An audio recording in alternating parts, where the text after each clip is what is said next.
জীবন দিয়ে দিচ্ছিলাম আন্দোলনে, তখন কিন্তু এদের টিকিটাও খুঁজে পাওয়া যায় নাই।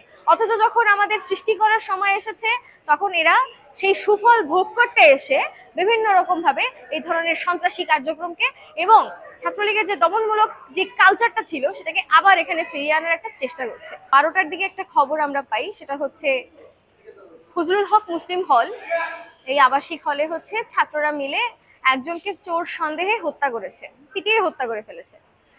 তো মেডিকেলে নিয়ে যাওয়ার পর তো তাকে মৃত ঘোষণা করা হয়। পরবর্তীতে আমরা যেটা জানতে পারি, যাকে আসলে চোর সন্দেহে পিটিয়ে হত্যা করা হয়েছে তিনি ছিলেন আমাদের বিশ্ববিদ্যালয়ের একজন ভবঘুরে মানুষ। মানসিকভাবে তিনি ছিলেন ভারসাম্যহীন, তার নাম হচ্ছে তোফাজ্জল।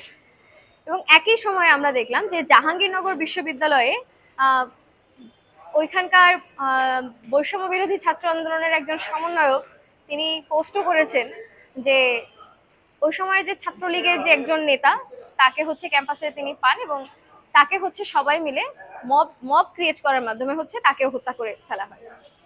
এই যে দুইটা ঘটনা দুইটা বিশ্ববিদ্যালয়ে পর পর ঘটে গেল, প্রথমত আমরা যারা ছাত্ররা আছি, আমরা যারা গণ অভ্যুত্থানকে সফল করার জন্য আমাদের যতটুকু শক্তি সামর্থ্য আছে সেটা প্রয়োগ করেছিলাম, আমাদের সেখানে অবদানটুকু রেখেছিলাম এবং গণ অভ্যুত্থান পরবর্তী সময়েও বিভিন্নভাবে স্বেচ্ছাসেবা প্রদানের মাধ্যমে আমরা যে একটা গণতান্ত্রিক পরিবেশ তৈরি করার চেষ্টা করছি, সেই শিক্ষার্থীরা কি এই বিষয়টাকে কোনোভাবেই সমর্থন করি? আমরা এক কথায় সেটা বলতে চাই যে আমরা কোনোভাবে এটা সমর্থন করি না, বরং আমাদের নাম ভাঙিয়ে বিশেষ করে এখানে একটি শব্দ খুবই স্টাবলিশ করার চেষ্টা হচ্ছে, সেটা হচ্ছে সাধারণ শিক্ষার্থী। আমরা বলতে চাই যে শিক্ষার্থীদের মধ্যে তাহলে কারা সাধারণ আর কারা অসাধারণ, সেটা একটা প্রশ্নের বিষয়। এবং সাধারণ শিক্ষার্থীর নাম করে এই যে পূর্ববর্তী সময়েও দমনমূলক এবং সন্ত্রাসের যে রাজনীতি যে ছাত্র সংগঠন ছাত্রলীগ করেছিল এবং এই ছাত্রলীগের মানে সাবেক ছাত্রলীগের পাশাপাশি আরো কিছু আন্ডারগ্রাউন্ড পলিটিক্সের মানুষ আছে, এরা খুবই সংগঠিতভাবে খুবই উদ্দেশ্য প্রণোদিতভাবে এই মবকে ক্রিয়েট করেছেন।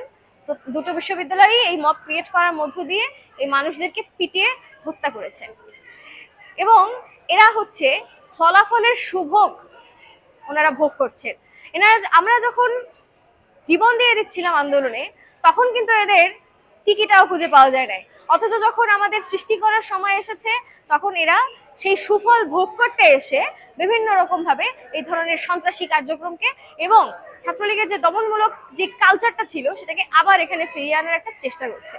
আমরা সচেতন যারা শিক্ষার্থী আছি, আমরা যারা প্রগতিশীল রাজনীতি করি, আমরা সেই শিক্ষার্থীরা, বামপন্থী রাজনীতি যারা করি, আমরা সেই শিক্ষার্থীরা স্পষ্টভাবে বলতে চাই যে এখানে কখনো কোনো বিশ্ববিদ্যালয়ে বহিরাগত ট্যাগ দিয়ে, কোনো বিশ্ববিদ্যালয়ে পাগল ট্যাগ দিয়ে, কোনো বিশ্ববিদ্যালয়ে চোর সন্দেহ করে প্রমাণিত না হয়ে সন্দেহের উপর ভিত্তি করে যখন একটা মানুষকে বিচার বহির্ভূতভাবে হত্যার চেষ্টা করা হবে, আমরা সেটাকে শক্ত হাতে প্রতিহত করব।